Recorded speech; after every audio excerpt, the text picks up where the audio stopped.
फिर जब बच्ची माँ बनने वाली होती है, पेट में बच्चा होता है 9 माह, माँ परेशान है, माँ बीमार है, माँ ज़हनी तौर पे टेंशन में है, बच्चा बीमार पैदा होता है। माँ उसमें 75% ब्लड की जिम्मेदार है, 25% उसमें बाप का हिस्सा है।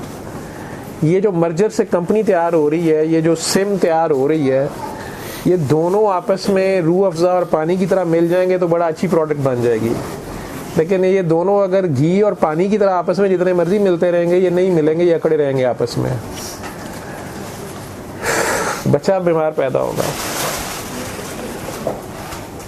दोनों में से एक पार्टी जो है वो बहुत ज़्यादा रिसाइटेशन, इबादत और बड़ी बड़ी दुआएं मांग देती है। माएँ, जब मजलूम बंदा है उसने अल्लाह से ही जुड़ना है, उसमें वो खुद ही आहें और बद्दुआएं दे लेते हैं। ये नहीं पता लगता कि वो जिनको दे रही है उन्हीं का खून उसके दिल में है, उधर भी रिजल्ट आ जाता है। दोनों मज़ा चखते हैं। 12 साल से छोटे बच्चे जो होते हैं वो कोई बीमार नहीं होते, उनके माँ बाप बीमार होते हैं, या उनके दादा दादी नाना नानी पीछे जीन्स में जो आ रही होती है।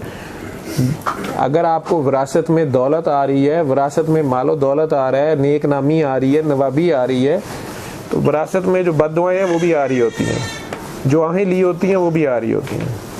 तो समटाइम्स तो वो होता है जो जेनेटिक डिजीज़ है, जो जीन्स में आ रही होती है, और समटाइम्स वो माँ बाप का आपस में कॉन्फ्लिक्ट होता है, ददियाल ननियाल का आपस में कॉन्फ्लिक्ट होता है जब बच्चा माँ के पेट में तैयार हो रहा होता है।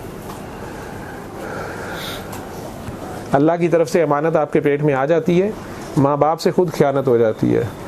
जो मसाले, जो नमक मिर्च ज़्यादा कम डाल लेते हैं, बाद में खाने पड़ते हैं, मज़ा चखना पड़ता है। बच्चा बिल्कुल नॉर्मल पैदा हुआ है, लेकिन वैसे पहले 12 साल में बाप ही उसको हराम खिला रहा है, या माँ ही कोई हराम काम कर रही है, या दोनों शदीद नफ़रत। असल में तो नफ़रत, हसद, कीना, बुग़्ज़, ये जो हमारे थॉट प्रोसेस है, ये एक दूसरे को तो इफ़ेक्ट करता ही है। बच्चे मासूम होते हैं, वही सिम उसके अंदर होती है, फ़ोन से समझ जाएं, वही सिग्नल्स उसमें जाएंगे जो उसकी दादी में है। माँ दादी से, फूफी से नफ़रत कर रही है, चचा से, ताया से नफ़रत कर रही है, वही नफ़रत के सिग्नल उसी ब्लड लाइन पे उस बच्चे में भी जाएंगे, वो हिट होगा, बीमार हो जाएगा। पहले वो तो बच्चा है, मासूम है।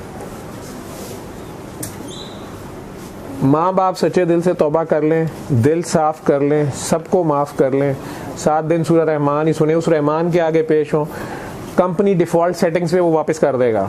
तौबा जो है वो मिनट में सब डाटा डिलीट कर देगी। लेकिन तौबा सिर्फ इस्तग़फ़ार पढ़ने का नाम नहीं है 1.5 लाख बार।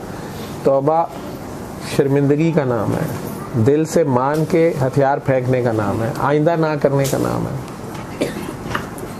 मैं ये सादा सा सबक बताता हूँ माँ बाप को, उनके बच्चे कई साल से बीमार होते हैं, डायग्नोज नहीं हो रहे होते।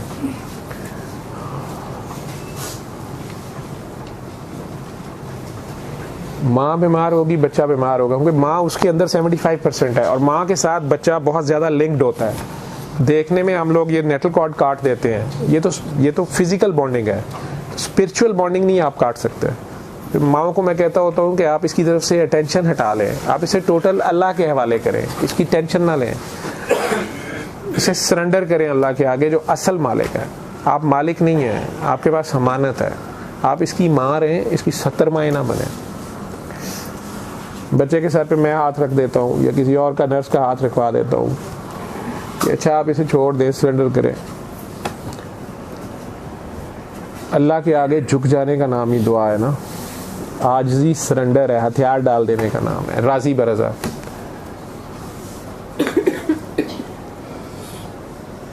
बेहतरीन सदका यही है कि आप माफ़ कर दें। आप जो कह रहे हैं उसे नज़र लग जाती है, उस पर जिन्न आ जाता है, उस पर भूत आ जाता है, आप खुद ही तो उसके ददियाल ननियाल को माफ़ नहीं कर रहे होते।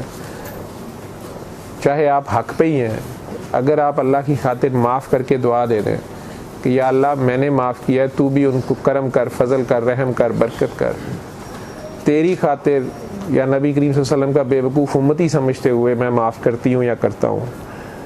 दिल से दुआ दें, जैसे अपने बच्चे के लिए आप तड़प रहे होते हैं, अल्लाह अपनी मखलूक के लिए तड़प रहा होता है, वो सारों को बचाना चाह रहा है, इसीलिए तो बार बार अंबिया भेजे हैं, फिर आखिर में भेज ही रहमत दी है। उसकी रहमत सब गालिब पूरे हर तरफ से घेरे हुए हैं।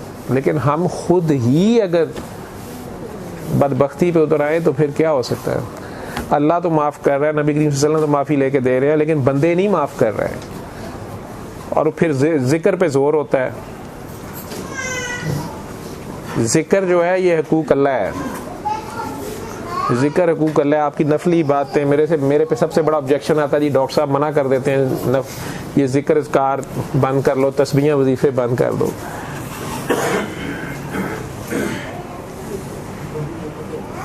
आपके फ़र्ज पूरे नहीं है तो आपके नफल कैसे कबूल होंगे मुझे बताएं।